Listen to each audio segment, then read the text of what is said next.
I didn't break them.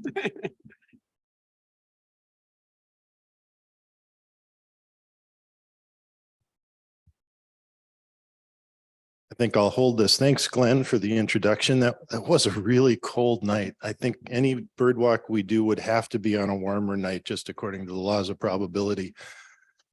As Glenn mentioned, I'm a professional economist and I'm an amateur ecologist. So you take what you get. You know, I do the best I can. But there's some really interesting things to talk about here. Glenn asked me to talk about how birds have responded to the restoration work. And I thought, well, that'll be a fun 10 minutes. And then he said, you've got 45. And I thought, well, I better make this interesting. And now it's an hour and a half. So I'm glad you have snacks.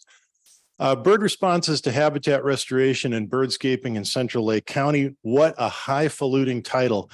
As I mentioned in the introduction, a lot of us use a theme from Field of Dreams. Whenever you find something interesting in a restoration, people say, if you build it, they will come, which actually refers to dead baseball players, but it could refer to Henslow sparrows as well. But you know, there's an interesting question. And my slide, there we go. If you build it, they will come has questions nested into it. And so when you think about that, the first question is, if you build it, who will come? Shoeless Joe Jackson, Henslow sparrows, I don't know. And how long will they take to get here? And finally, how do we know they weren't here already? If we really want to evaluate a restoration, we want to think about all three of these questions, not just say, Henslow sparrow, success, because it's complicated. And so the subtitle for this talk is an incomplete discussion of events yet to be determined. So there you go. That's what you'll learn from right now. We're done. It's just pictures from here on out. So we're talking about this area. The township calls this South Casey Road. And the reason for that is because it's south of Casey Road, which runs this direction. Milwaukee Avenue is right about over here. Almond Road is here. Route 45 is somewhere here. And then Route 137 is down here. So this is what the area looks like now. This is the Liberty Prairie, Illinois State Nature Preserve. This is about 65 acres, 66.7, but who's counting? And then the township owns a lot of property up in here that's currently in the process of restoration. I believe the Nature Preserve was commissioned in 1990. The first real, the really high quality area of the Nature Preserve is this area right here. And the rest of it's kind of a buffer around that. And the restoration work on that buffer started about 1999. The Libertyville Township, with some grants, work from Conserve Lake County, and volunteers started doing some restoration. And that went from, removing invasive species and putting in plugs and seeds and burning to actually hauling truckloads of rotted hay out of the calciferous fen that's there, because a farmer had decided what better use is there for a fen than to clean out your hay mow with all the rotted hay. And then people realized, this farm field had really eroded down the slope. And so they got earth moving equipment in and pushed the dirt back up. It really was quite a long project. At this point, it's probably more maintenance than anything else. There's burning, there's occasional herbiciding, there's seed collecting. A lot of it's in really nice shape. Like any prairie restoration, it needs constant work, but it's in really nice shape. These projects started being restored in 2015. So at different points, as grant money has become available, the township has started doing the active restoration work. And so all of this area is in some stage of restoration. This area down here, I believe, was seeded last year. It was herbicided, certainly. So this is pretty close to starting to look like prairie. This area has been cleaned out quite a bit, lots of Oriental bittersweet and things. This area has been cleared out. The township's working on removing Phragmites from this marshy area. So this is kind of pre-restoration, and this is well into the restoration stage. That's an easy way to think about it. And you can see the Casey Trail which I apologize to all you runners and walkers and joggers, but I just call it the bike path because that's how I grew up. It was bad raising.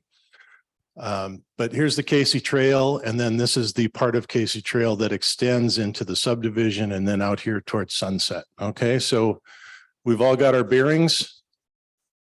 Okay.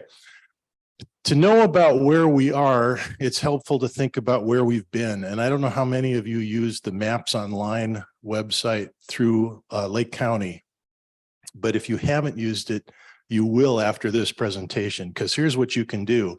You can go to an aerial overhead map. Sorry, here's a picture of volunteers. This is actually work on Casey Road North. This is planting a swale in the restoration. There's a lot of restoration work being done on Casey Road North as well, just across the road. It's at a much earlier stage, but it's going well. So here's an aerial view from 2015. So this is before any of the restoration starts in this area. You can see it's all still plowed. It's all in cultivation. And this is the restored part, the Liberty Nature Reserve. This is the high quality area right in here. A couple of hay fields down here that are still hay fields. All of this looks the same because the restoration is just getting going on that area. We go back to 2010, you notice that the Casey Trail runs around this way, which was the original way that it was built for the restoration. And then it was decided to move it up this way for two reasons. One was to get the trail out of this really high quality natural area. The other was because the high quality natural area is really wet and the trail kept washing out anyway. So it worked out pretty well for everyone. But this is what it looked like in 2010. Sorry, now we'll go back in time. 2002, before any restoration really happens. You can see this really looks like kind of a cultivated field that's been left alone for a couple of years. All ag field again here. You can see the lovely power station down there, without which we would not be able to have power on this night. So I guess it works out. 1974. That's a lot of ag land, isn't it? The other thing you'll notice is compared to this map, look at all the trees in that map. Look at all the absence of trees in this map. In 1974, there are no trees up in here. There are very few trees here. Under Sarah Ranney, there are no trees right there. This is the creek that comes down. That was lined with trees in 2015. There are no trees there in 1974. 1961, there are even fewer trees. So this is what this landscape looked like for a long time. It was just cropland with a little bit of this quiet area right in here. Okay. And I have one more picture just because it's so cool. We can go back to 1946. And no pond exactly. This is, so we know from these pictures that the pond was dug sometime between 1946 and 1961. We know it's artificial because of course this entire side was flat, but now we know it wasn't, there wasn't even anything there. It's really hard to even trace out where the brook was. And it looks like the brook was fed into possibly a drain tile or something. I mean, there's certainly drain tiles in here. Anyway, this is really interesting. Maps online from Lake County, and you can look at all of this. The earliest map is 1939, but it's not very high resolution. It's pretty grainy. You can also see plat maps going into the 1800s with names written on them as to who owns what. Well, I think the trees all went to fireplaces and fence posts, probably.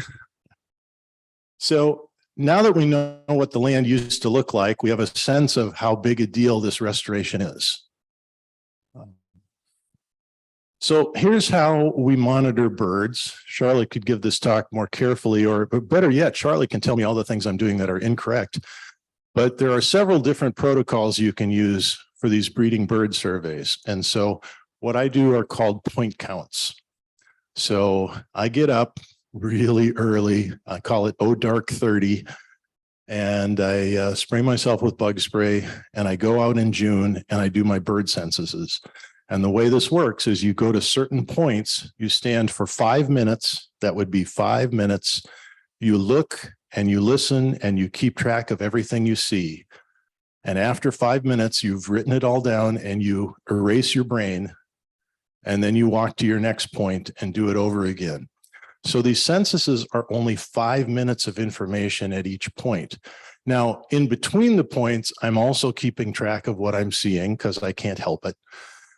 You're also looking only at breeding birds. So I'm looking for 75 meters. So this is my point one, which I call point one. And then you look for everything in about a 75-meter circle around that. This is actually our house. That's why this is point one. It's the easiest, quickest way to get to the bike trail, Casey Trail. If I see things flying over that aren't breeding, I still keep track of them, but I put them on a separate list.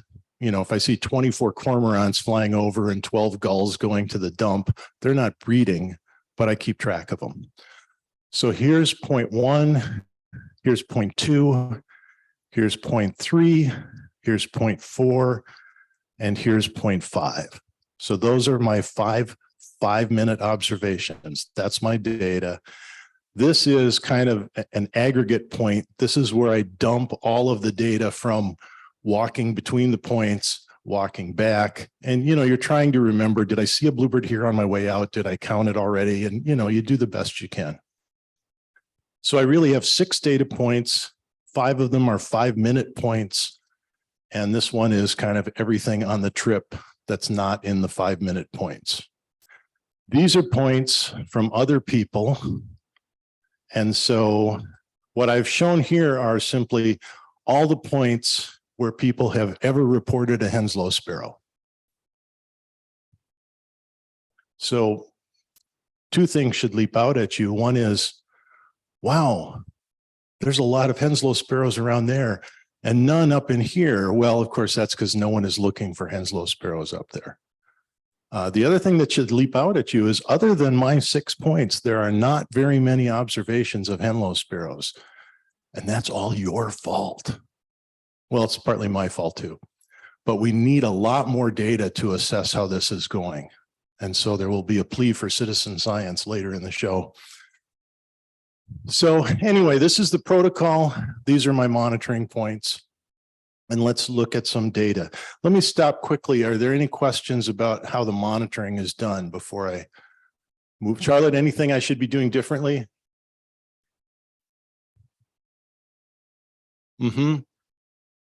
Yeah, it's most of it's by ear, frankly. Once the grass gets this tall, it's mostly by ear. Exactly. The important thing about the protocol is that you're doing it exactly the same way, visit after visit, year after year. And that way it's consistent. You know, if I did a completely different route, or if I took twice as long, I would get different results and it wouldn't be comparable in the same way. It would be data, but it wouldn't be comparable data. I also, the protocol is to do 2 of these routes in June. Typically I do 3, but that's it. So we're talking about 15 minutes of data in these data points. That's important to remember. So the other thing is, I've sorted on eBird by Henslow sparrows reports. Obviously, if I sorted by red-winged blackbird reports, there would be more of those blue bubbles where people have reported red-winged blackbirds, but not a lot more. There are not a lot of reports for this area. So let's look at some data, and I have lots more species, but I've just picked some highlight species to think about. So here are some scrub or edge species. Let me explain what sum means. Sum means it's simply adding the max counts for those 6 points during 1 year. And that means I'm very confident I saw that many individual birds. So here, I'm confident I had 2 different willow flycatchers in 2017. I didn't see one in the same place 2 times. I had to see one in that place, however many times I saw it, and one in a different place. There probably are not a lot of willow flycatchers in this area, certainly not in the restoration. You know, they're kind of a scrub bird, as all of these are. But just to point out some of the problems, we had a willow flycatcher at our house, which is right next to P1. It just never called during any of my 5-minute monitoring censuses. So, you know, there's probably 2 or 3 willow flycatchers out there, and they're probably still there. It's just a question of what you pick up in the census. It's important to know that if you hear 2, there were at least 2. But if you got 0, there could be more. Cedar waxwings. Cedar waxwings are another good example. These things are done early in the morning because that's when breeding birds tend to display and sing. Cedar waxwings don't really do that.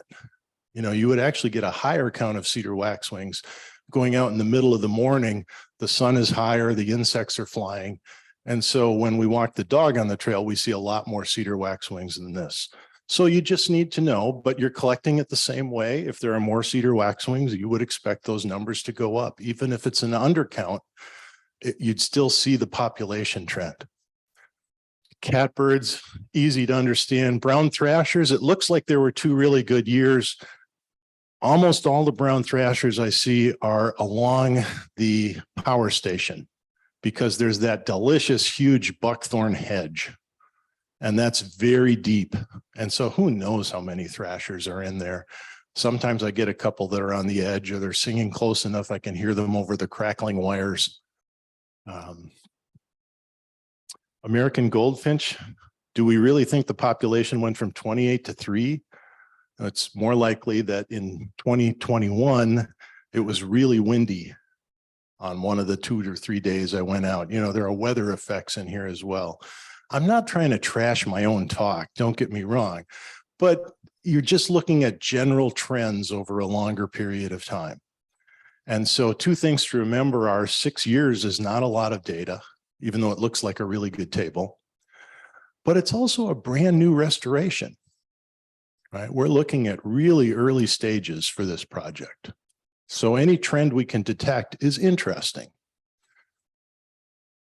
Song sparrow, as you might expect, song sparrows are thriving out there.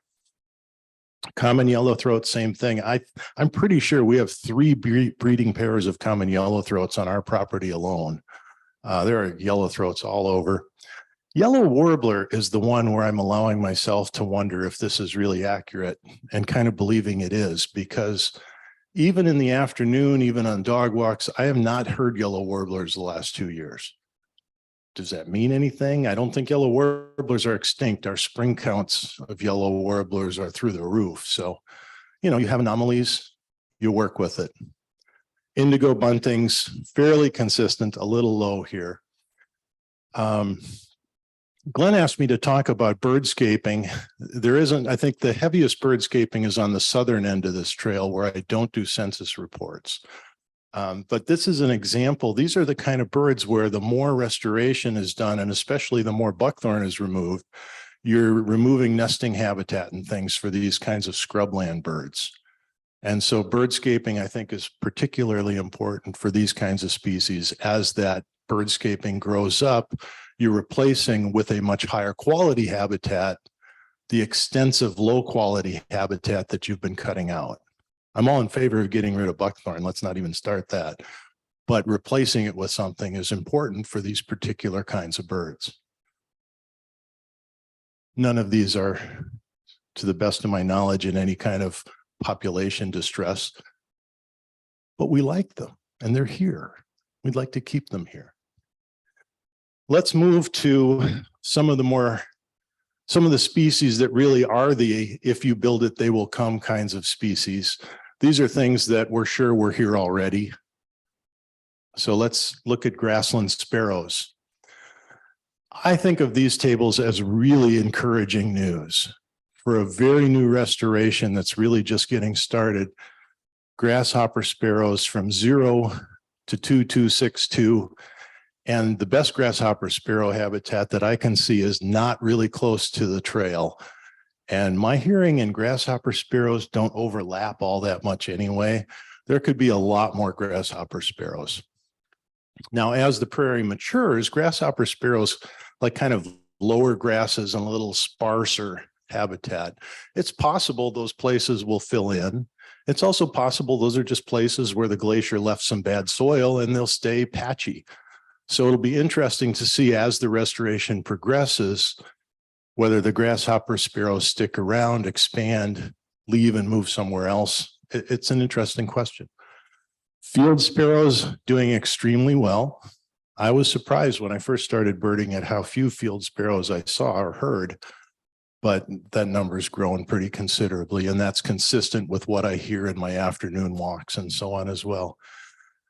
2018, I remember it vividly. Nathan Auberg, who was working with us at Conserve Lake County and is now at the Liberty Prairie Foundation, came over and wanted to do a bird census with me. So we left very early. We did our census. We're coming back. We got right to about P1 and we're walking along talking. And all of a sudden I said, and Nathan jumped because he didn't, maybe a terrorist was in the bush or something. My tone of voice was threatening. And we sat and listened. And Sullick, Henslow sparrow. I'm jumping up and down. I'm so excited. And we finally got a glimpse of it. Huge deal. I really impressed Nathan with how excited I was about a sparrow that you couldn't even really see. And then we ended up over the summer getting 5 of them. These years I had Henslow sparrows. I just didn't have them in my little 5-minute windows. 2022, a great year for Henslow sparrows. And this is another one where I'm sure if I walked back off my breeding bird route on the trail into the back corners, I think we'd find a lot of Henslow sparrows. This is expected. Henslow sparrows have responded really well in this region to grassland restoration in Cook County and other places in Lake County. It turns out if you quit cutting prairies for meadow hay in mid-June, Henslow sparrows do really well. But I was excited to see them come back just a year after my first census. It was really, really cool and not an anomaly. Savannah sparrows, it's been a very good half decade to be a Savannah sparrow in the Libertyville, Grays Lake area. They're also responding very well. So it's early, it's a preliminary restoration, but I think these are all really encouraging outcomes. If we look at some other prairie birds, I'm going to begin with one of the classic birds of the Midwestern prairie, the northern flicker. That was supposed to get a laugh. Thanks, everybody. Thanks a lot. It's always fun to see grass rustling and then to see a flicker fly out of a prairie because, of course, they eat ants, so they're foraging in the anthills. And then they're nesting in the dead trees that are around the prairie. I am actually concerned about the flicker population because they're cavity nesters. And the dead trees are not being replaced. The restoration is burning and we aren't getting recruitment of new trees, at least not for very long. That's just part of the project. But the dead trees are falling down. And so I think this is a case where some nest boxes would keep the flicker population in good shape if it's necessary. There are other trees that are outside the restoration that are perfectly good for flickers, but it's an example of how we might want to think about species that are kind of on the edge of grasslands here. Plus, I really like flickers. Eastern kingbirds doing very well. When we had 3 kingbirds that first year, they were mostly birds that showed up and then left. Now we've had kingbirds. I'm sure they're nesting someplace, very consistent throughout the summer.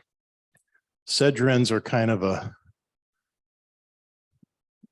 interesting species. They'll sometimes breed somewhere and then leave and breed somewhere else.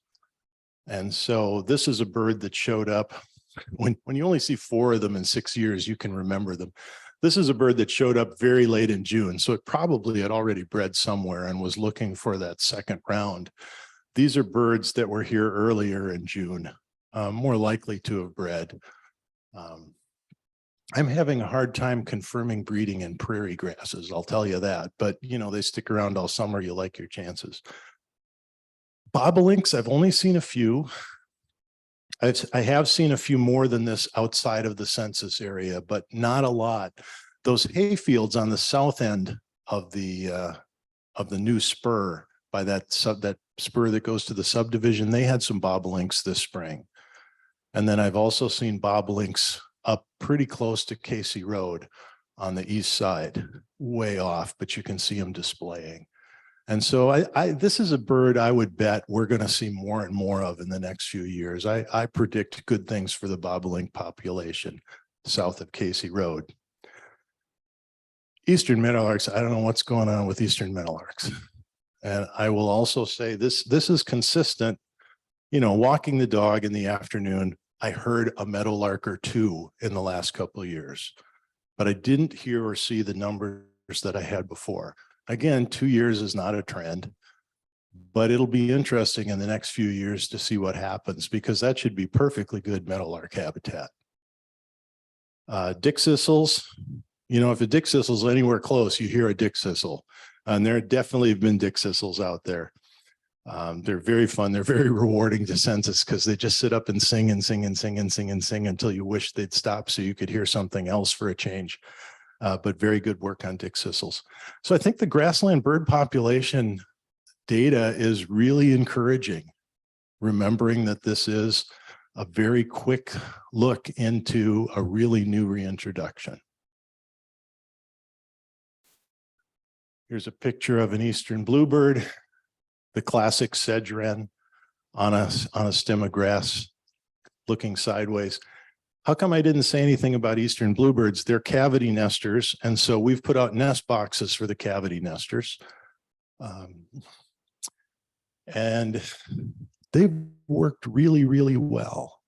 So we have 4 nest boxes on our property, and I have 12 more along my breeding bird route. And I know there are some on the south end of this that somebody else is monitoring, or at least put up and is hopefully monitoring. And I know there are some kestrel boxes, which flickers could actually use really easily. So that might work out for the flickers.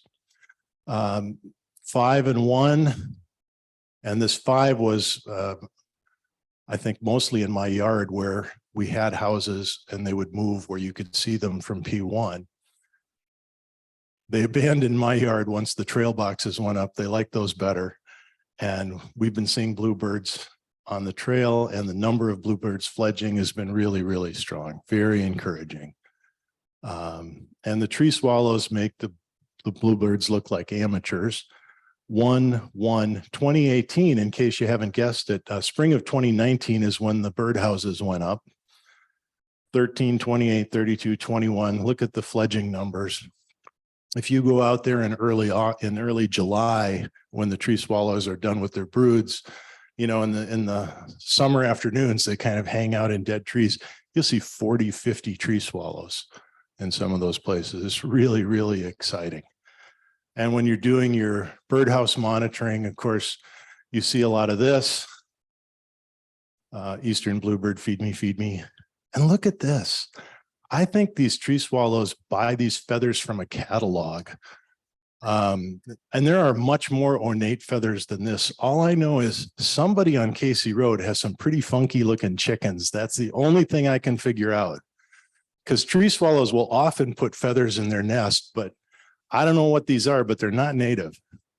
There were feathers that were like this, but 4 inches long with multiple colors on them. It really looked like they came from a Bass Pro fly tying kit or something. It's spectacular. But, you know, baby birds like that aren't really that cute. It's rewarding, but they're not that cute. You know what's really cute? Baby ducks. So we have a duck box on our pond. Is that appropriate for a prairie restoration? Well, you have prairie potholes, you have marshes, you know, all it takes is a cavity. So it's entirely appropriate.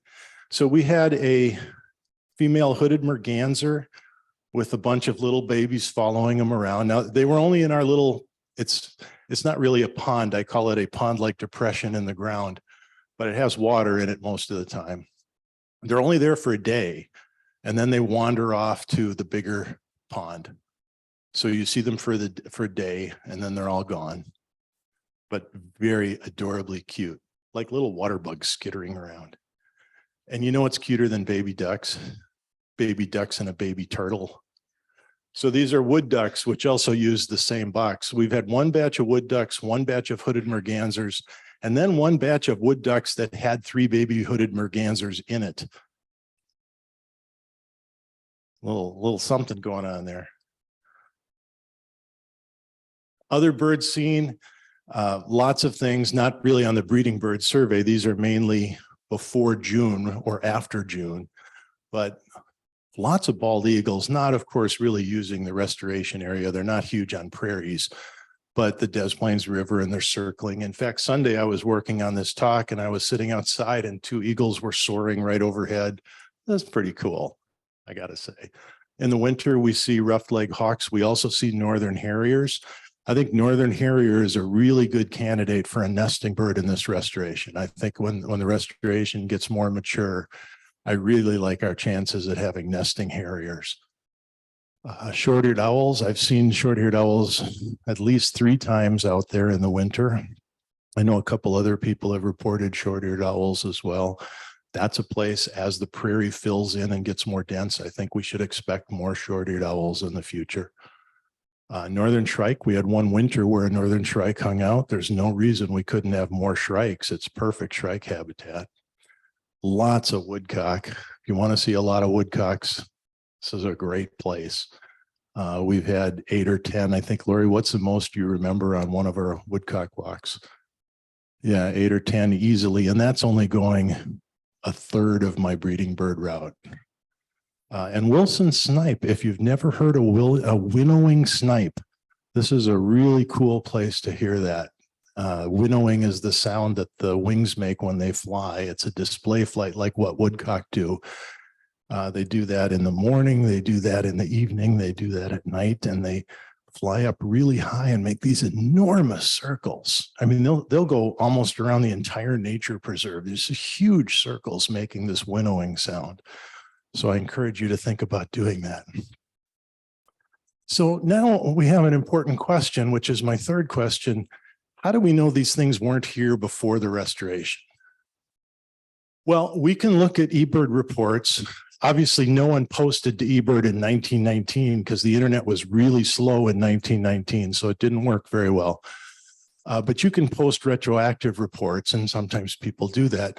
Here is all of the reports from this area that I was able to find with some extensive digging for that period of 97 years.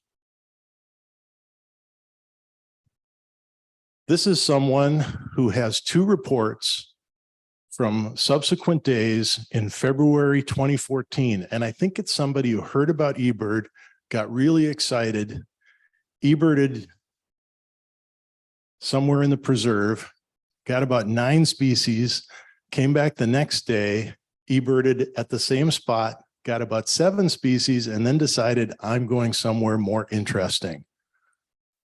That's it. I couldn't find any other eBird reports. We have no data on what bird populations were like in that area. Now, people do Christmas bird counts, people do the spring bird count in May, but people don't report it by site.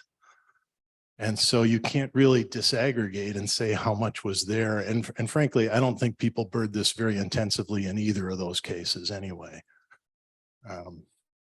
I did a Christmas bird count here, I think 4 years ago, and I found the only December record, only January record, because the spring count is January 1st in this area. The Christmas count is January 1st in this area. I found a clay-colored sparrow, which is a really interesting bird, but you know, that's just a migrant that's delayed in the wrong place and feeling sorry for itself. But we don't have data. And so where do we find data? We find data by searching historical reports, and we find it by getting emails from friends who say, I think I found something you might like to see. So let me call on Nancy to jump in here and explain about our next piece of data.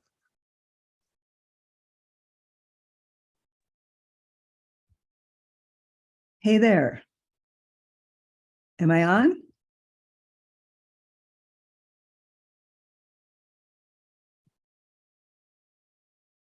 Paging Nancy. I unmuted myself. Hi, Nancy. Hi, can you hear me? I can, and I'm going to show a picture of you right now. Okay, cool. As soon as this clicker quit working again, I think when something happens to Zoom, the clicker stops. There we go.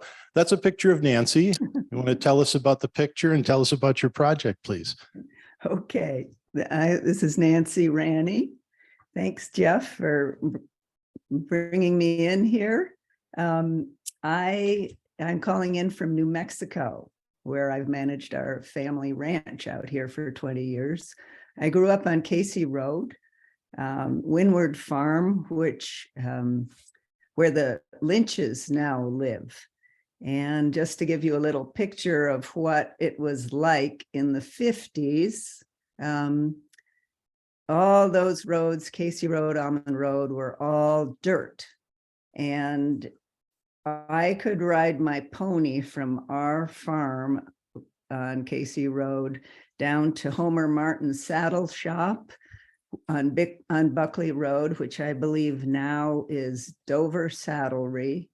And then I could ride west onto what is now Prairie Crossing, north to 120, and east to Milwaukee Avenue.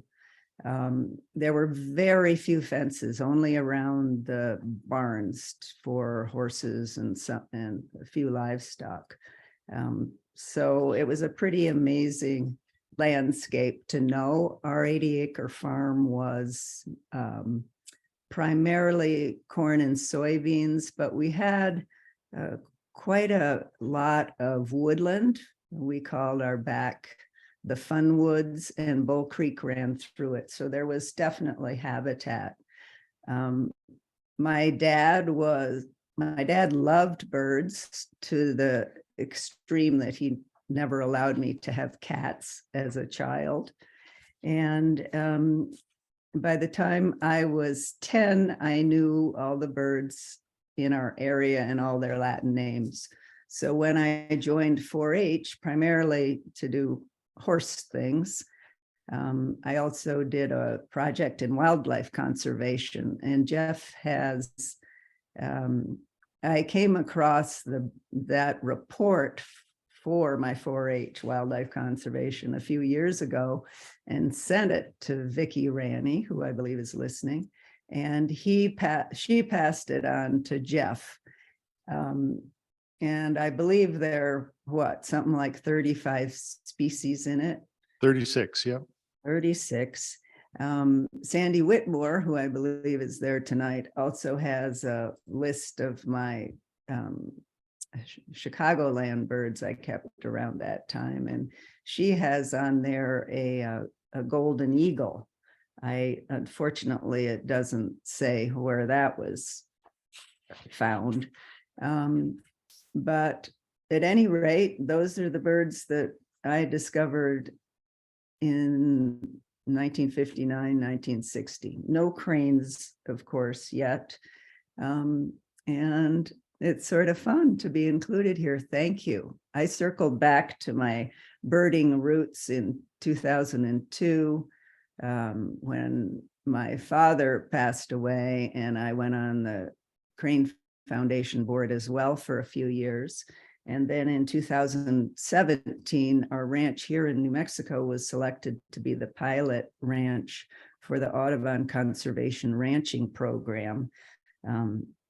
Audubon was starting to support practices on the land that promoted biodiversity and grassland birds. So if you're interested, I think you can still see our film on their website, Audubon Conservation Ranching. And thanks a lot for including me, Jeff. Thanks very much, Nancy. It was great to have you talk. Does anyone have a question for Nancy besides what color her pony was? I know we all want to know that. A sorrel pony. Sorrel, very nice. Yes, question.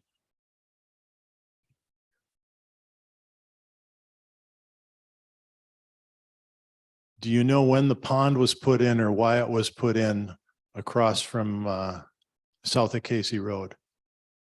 No, I do not, but it was later. I Okay. believe. Yeah. Okay, thank you very much, Nancy. This project is a list of the birds that you saw in chronological order from March 21st to July 24th. And the project is to see 36 and write them down and fill up the book. And so here's a list of all of the birds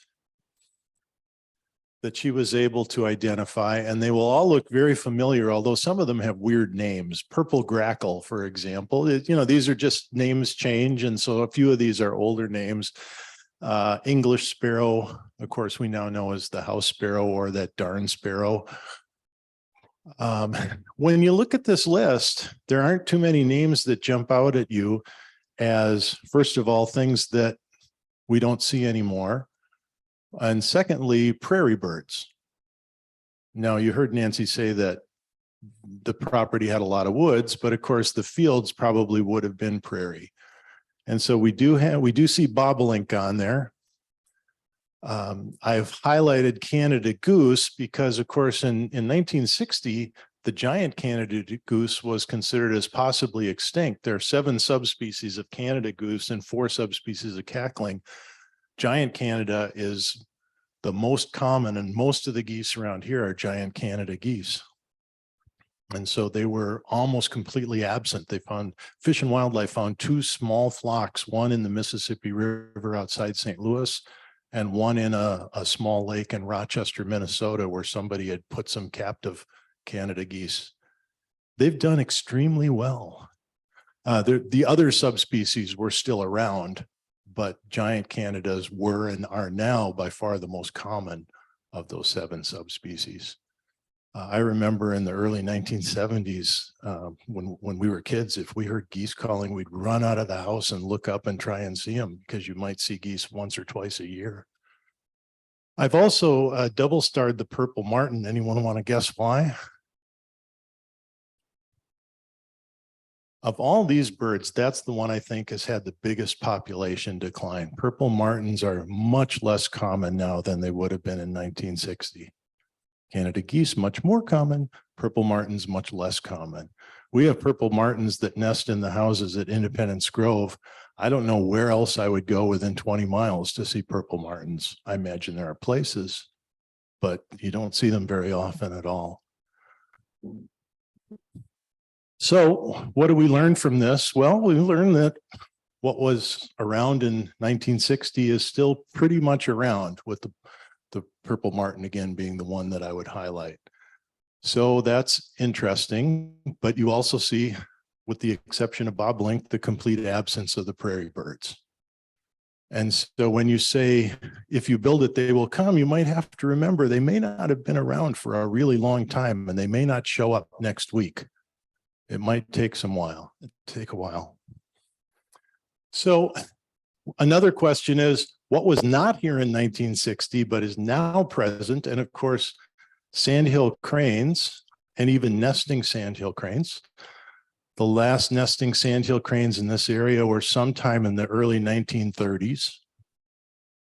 And that's been a huge, I don't want to call it a success, because I don't think the nesting success is as high as we'd like, but the nesting activity and the number of cranes is really dramatic. What else is around now that wouldn't have been here in 1960? Anybody have any suggestions? What do we see now, at least infrequently, that we wouldn't have seen in 1960? Bald eagles, absolutely. Trumpeter swans. What? I can't. Cormorants, yeah, cormorants would have been struggling in the 1960s. I grew up in Minnesota. We never saw cormorants. We never saw trumpeter swans. Snow geese, greater white-fronted geese, white pelicans.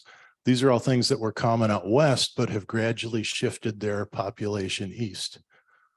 And so there have been some things that we see now that wouldn't have been seen then. Something always to look for. We also want to remember with this restoration, it's not just about birds. So here's a couple of photos. We had long-tailed weasels in our rock pile. That was incredibly fun. And it motivated me to learn long-tailed weasel tracks. And it turns out in the winter, in the snow, you can see that long-tailed weasels are not exactly an endangered species around here. They're just really hard to see, but they have a pretty distinctive track. And so now that I've learned it, I see the track fairly often on our property. We only saw these for one day. I think it was 2 juveniles that were like Pop Goes the Weasel jumping up and down. And I think the mother decided that was inappropriate behavior and moved them. But the tracks show that they're still around. I've not seen a stoat. Is that right? Coyotes, of course, were not present in Illinois until the early 1980s. Based on the number of time our dog explodes in barking, the coyote population around our house is really strong. But that's a pretty new animal for Illinois. And here's something I bet most of you haven't seen. You've probably seen a red-spotted purple butterfly. This is a crab goldenrod spider sucking the juices out of a red-spotted purple butterfly. How cool is that? It's not nature unless something dies, people. Come on, you gotta go with that.